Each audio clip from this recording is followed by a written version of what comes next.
Now, in a video I did yesterday, I spoke at length about the main question in the upcoming referendum, concerning the parliamentary system of government. Now, judging from the comments, very many of us have no idea how a parliamentary system works.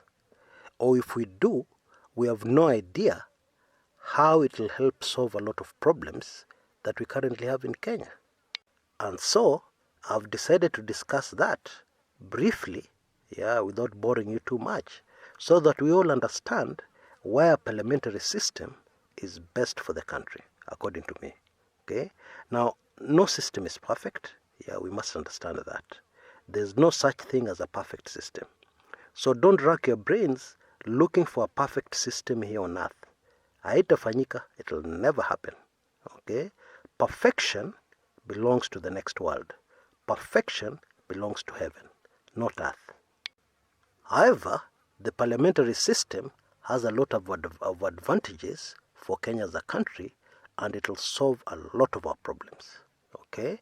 And I'm going to tell you what problems those are immediately come back from the short upcoming commercial break. Okay?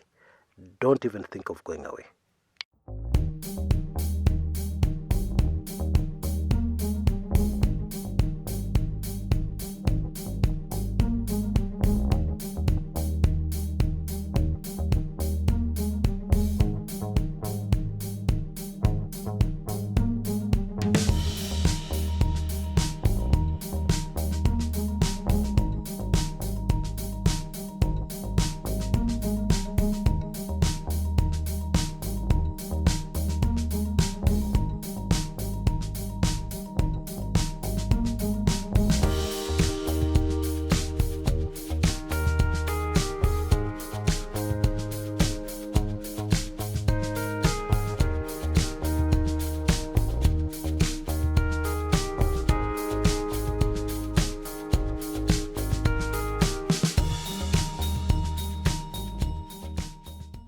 Welcome back.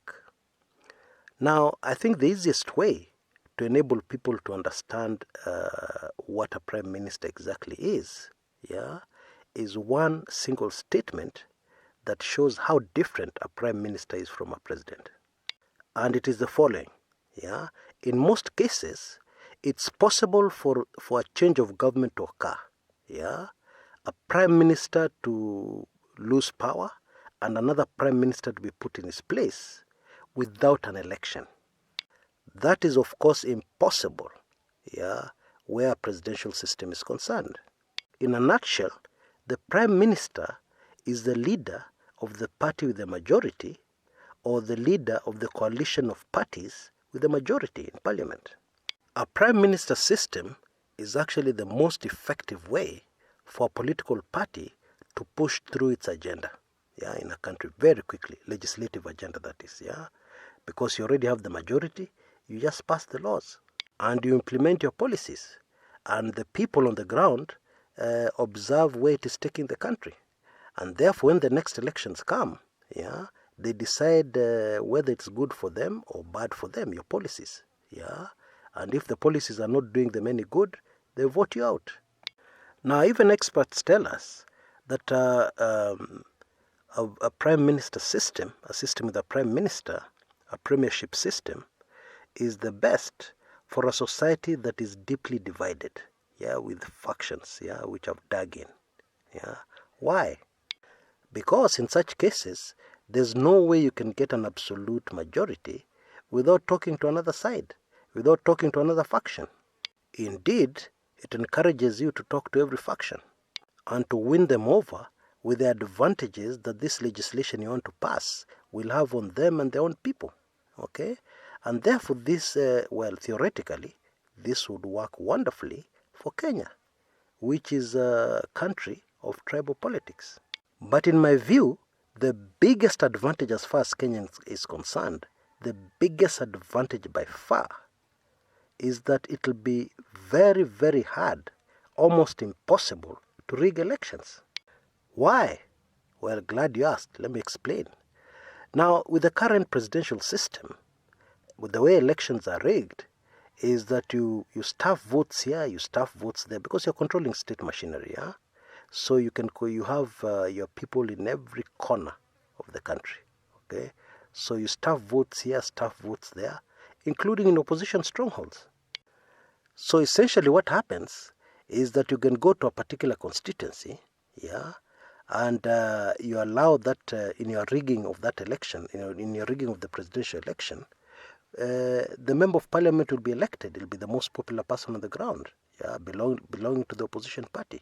But then from that particular constituency, you're going to get a lot of votes, that rigged votes, of course, stuffed votes, yeah, which are going to count towards a victory.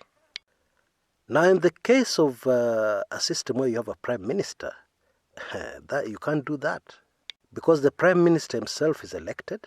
Yeah, is a member of parliament. Yeah, that's the first qualification in most cases, and they will only be prime minister by having a vast majority of legislators elected into parliament. Of course, it is possible to rig in legislators right across the country, but it is unlikely. Why? Because it will cause chaos. Can you imagine the whole country of Kenya and popular candidates being elected? There'll be a rebellion.